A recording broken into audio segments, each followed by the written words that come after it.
નમસ્કાર સાહેબ, આપણે જે જ્ઞાન સાહિત્યની અંદર અત્યારે સ્કૂલ સિલેક્શન કરી છે, તો હવે અગ્રિમતા મતલબ કે સંતોષકારક પ્રમાણપત્ર રજૂ કરી છે જૂની સ્કૂલનું, જે સ્કૂલમાં નોકરી કરતા હોઈએ, તો એમાં કંઈ મેરિટને લેવા દેવા ખરું? એટલે તમે ગ્રાન્ટેડમાં જોબ કરતા હતા? હા, ગ્રાન્ટેડમાં જોબ કરતો હતો, સંતોષકારક પ્રમાણપત્ર અપલોડ કરેલું છે. હવે મારા માર્ક્સ થોડા ઓછા છે, બરાબર, મેરિટમાં આવવાની શક્યતા ઓછી છે, પણ અગ્રિમતા મળે એ પ્રમાણે મારે મેરિટમાં કંઈ લેવા દેવા ખરી? ના, અગ્રિમતા મળી શકે છે આપને. બરાબર, એટલે મારે જૂની સ્કૂલ મળી જશે ને મારી? ઓકે ઓકે સાહેબ, તો આની અંદર મતલબ વધુ માર્ક્સ હોય એમને તો અન્ય જ થાય ને સાહેબ, એક ટાઈપનો? નહીં, એટલે તમારે તો સામે માઇનસ પોઈન્ટ પણ છે ને. સમજો કે જેને કોકને કદાચ ચેન્જ કરવી છે સ્કૂલ, બરાબર છે, એ અગ્રિમતાનો લાભ જ નહીં લે. એ વાત છે, પણ અને સ્કૂલમાં જેને આ જગ્યા જ્યાં રહે છે સ્કૂલમાં, એ સ્કૂલમાં એને જવું છે તો જ અગ્રિમતાનો લાભ લે છે ને. એવા કેન્ડિડેટ ઘણા ઓછા હશે. એવા ઘણા ઓછા નહીં હોય સાહેબ, એવા ઘણા વધારે હશે. 90% એવા હશે કે જે એની સ્કૂલ પકડી રાખવા માંગશે, કારણ કે એમને એ સ્કૂલ સેટ થઈ ગઈ હશે, બરાબર. અને નવી સ્કૂલમાં એટલે એનો પાછળનું બીજું રીઝન કહું, કારણ કે ઘણા લોકો દૂર પોતાના એરિયાથી દૂર નોકરી કરેલી છે, એ લોકો ના જ લે ને, એમ સમજો. એ લોકો કદાચ એનું મેરિટ સારું હોય ને, જો આમાં ચાન્સ એટલે જ આપેલો છે કે ઓલરેડી તમે જ્ઞાન સહાયક તરીકે ત્યાં જોબ કરેલી છે, એટલે તમને ચાન્સ આપે છે પહેલો, એમ બરાબર છે. માર્ક્સ ઓછા હોય તો પછી એમને ચાન્સ મળી જાય ને એમની જગ્યાઓ ભરાઈ જાય, મતલબ કે સ્કૂલો ભરાઈ જાય, જગ્યા એકદમ ઓલરેડી ઓછી છે, બરાબર. અને આવી રીતના અગ્રિમતા આપશો તો બધી જગ્યાઓ ભરાઈ જશે, તો નવા કેન્ડિડેટને તો ચાન્સ જ નથી મળવાનો ને, જે છૂટા થયેલા છે જિલ્લા પંચાયતની સ્કૂલમાંથી અથવા તો જે નજીકની સ્કૂલમાં આવવા માંગે છે, દૂર નોકરી કરેલી છે, એમને તો ચાન્સ જ નથી મળવાનો, કારણ કે અગ્રિમતા નિયમ તો તમે ને હું આપણે તો નથી બનાવતા, સમજો, બરાબર છે. જે શિક્ષણ વિભાગ દ્વારા જે નિયમ બનાવવામાં આવ્યો છે કે જે પણ છે, બરાબર છે, આપણે એને ફોલો કરવાનું રહે છે, એમ સમજી ગયા તમે? હા, હું સમજી ગયો. તમારી વાત સાચી છે, પણ એમને કોઈક વિચાર હશે. મારું એમ કેવું છે, 90 માર્ક્સ વાળો, મારો વાત સાંભળો સાહેબ, 90 માર્ક્સ વાળો પ્રમાણપત્ર રજૂ કરીને સ્કૂલ એ લઈ લે છે, બરાબર. કદાચ નજીક મળેલી હોય પહેલા તો નજીક ને નજીક જ મળી જશે, મતલબ જૂની સ્કૂલ મળી જશે. અને હવે ધારો 120 વાળો માર્ક્સ, 120 માર્ક્સ વાળો કેન્ડિડેટ છે, બરાબર, તો એને તો હવે સાહેબ ચાન્સ જ નહીં મળે, એને સ્કૂલ જ નહીં મળે, કારણ કે ઓલરેડી બધી જગ્યાઓ ભરાઈ ગઈ હશે અગ્રિમતાના ધોરણે. તમે વિચારો છો ને કે એવું છે કે બધા જ એવા છે, એમ એવું પણ નથી.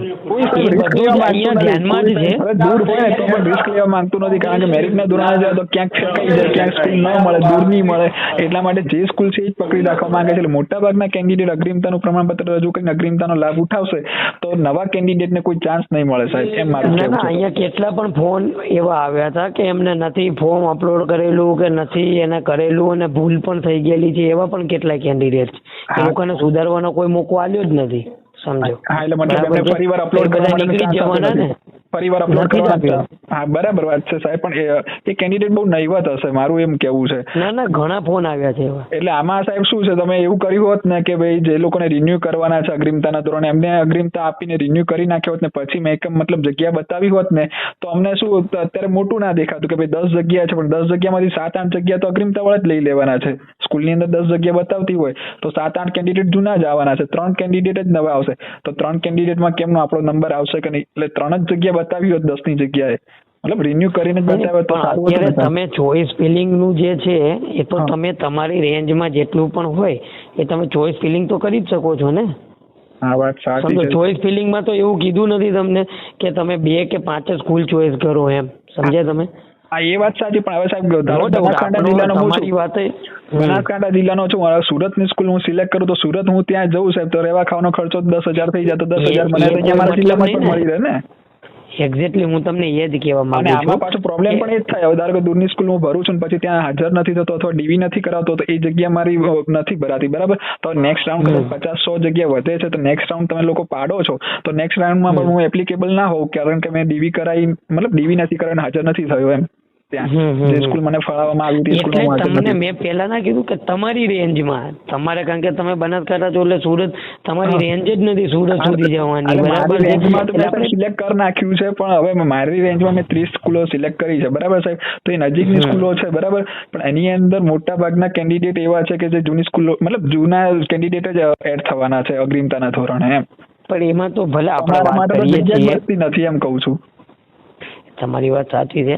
એના માટેનો સમય પણ ઘણો જતો રહ્યો છે અને પ્લસ એના માટે તમે કે હું આપણે વાત કરીએ છીએ પણ આપણે કઈ નથી કરી શકવાના, સમજો. પણ એમની એક રીતે એમ પારદર્શિકતા રીતે મેરિટના ધોરણે જ એડ કરવા જોઈએ. આ રીતના અગ્રિમતા આપો છો તો અગ્રિમતા વાળા ભરાઈ જશે અને નવા કેન્ડિડેટ લટકી જશે સાહેબ, એવું થશે ને. પણ હવે એ તો શિક્ષણ વિભાગ દ્વારા જે નક્કી કરવામાં આવ્યું છે એ મુજબ જ રહેશે ને, એમ સમજો. મારો એક મિત્ર ત્યાં શિક્ષણ વિભાગમાં આવ્યો હતો, મતલબ આપણે વિદ્યા સમીક્ષા કેન્દ્રમાં, તો એમને એવું કહ્યું છે કે તમે પ્રમાણપત્ર રજૂ કરો છો સંતોષકારક પ્રમાણપત્ર, તો જૂની સ્કૂલ તમે પહેલી નંબર પર રાખો છો તો તમને જૂની સ્કૂલ મળી જશે, બરાબર તમારી, અને તમારે મેરિટને કોઈ લેવા દેવા જ નથી, બરાબર. એવું જ છે. અરે પ્રમાણપત્ર રજૂ કરી નાખ્યું એટલે એમને તો મેરિટ થી કઈ લેવા દેવા જ નથી, એવું થઈ ગયું. લેવા દેવા જ નથી, સાચી વાત છે. હા સાચી વાત છે. તો પણ સાહેબ એવું તો ના હોવું જોઈએ ને, કેમ કે હવે એમને પ્રમાણપત્ર રજૂ કરવાને બદલે તમે ડાયરેક્ટ મેરિટ થી જ અળગા કરી નાખો છો. આપણે નહીં કરી શકીએ, એ આપણા ક્રાઇટેરિયામાં નથી આવતું. જે છે એ કદાચ તમારે મુલાકાત કરો અને રૂબરૂમાં અધિકારી સાથે વાતચીત કરશો તો જ તમને એનું સોલ્યુશન મળી શકે છે. આપણે એ બાબતનું આપણા ક્રાઇટેરિયામાં આવતું જ નથી. આપણે તો ફોર્મની અંદર જે કોઈ તકલીફ હોય એ આપણે સુધારી શકીએ છીએ, અથવા તો આપણે આવું કરી શકાય કે હું જોબ જ કરતો હતો ગ્રાન્ટેડ ની અંદર અને મેં પ્રમાણપત્ર રજૂ કર્યું નથી, બરાબર ને. અત્યારે તો અપલોડ થતું નથી પ્રમાણપત્ર, બરાબર, કેમ કે હોમ પેજ બતાવે છે ડાયરેક્ટ સબમિટ થવાનું, એ તો નથી થતું, બરાબર. એટલે હવે મારે પ્રમાણપત્ર રજૂ કરવું હોય તો હું કરી શકતો નથી, મારે અગ્રિમતા મેળવવી હોય તો મેળવી નથી શકતો. તો હવે મારે તો દૂર જવાના ચાન્સીસ આવે અથવા તો ન પણ મળવાના ચાન્સીસ આવે, શાળા મળે પણ નહીં. કારણ કે બધી સ્કૂલમાં મેં જોયું તો 600 જેટલી જગ્યાઓ છે અને ગણિત વિજ્ઞાનની અંદર અમારા વિષયની અંદર તો 6000 ને 100 એટલે 6137 ફોર્મ ભરાણા છે ખાલી ગણિત વિજ્ઞાનમાં. તો 600 જગ્યા સામે 6000 ફોર્મ ભરાણા છે અને મારો 1100મો નંબર છે, તો મારો તો ક્યાંથી ચાન્સ બનશે સાહેબ, એમ થાય છે. તમારી વાત સાચી છે, પણ હવે એમાં આપણે નહીં કંઈ કરી શકીએ. એવું હોય તમે રૂબરૂ મુલાકાત કરી લ્યો તમારે. હજી આ બાબતે કારણ કે 31 તારીખ સુધી આપણે આવતીકાલ સુધી ફોર્મનું ચાલે છે, બરાબર છે. બરાબર. તમને ત્યાંથી જ એનું, કારણ કે એ આપણા ક્રાઇટેરિયામાં નથી આવતું એટલે આપણે કંઈ કરી નથી શકતા. બરાબર, વાત સાચી છે. એટલે વિદ્યા સમીક્ષામાં જ મળવું પડે ને સાહેબ? યસ, અહીંયા જ. ઓકે સાહેબ, ચલો સાહેબ, આભાર તમારો આટલી માહિતી આપી એ બદલ. પણ કંઈક રજૂઆત થાય એવી હોય તો કરજો સાહેબ. શું પારદર્શિકતાથી બધાને મેરિટના ધોરણે કરો તો સારું, કેમ કે 120 વાળો લટકી જાય, 90 વાળો લાગી જાય, એ તો અન્યાય જ કહેવાય સાહેબ, એક ટાઈપનો એમ વાત છે.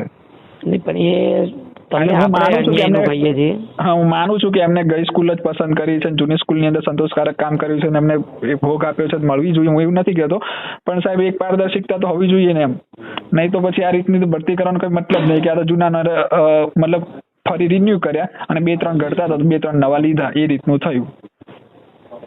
સાચી વાત છે, પણ તમે હજી કહું છું કે એવું હોય તો મુલાકાત કરી જ લ્યો. ઓકે સાહેબ, ધન્યવાદ. ઓકે.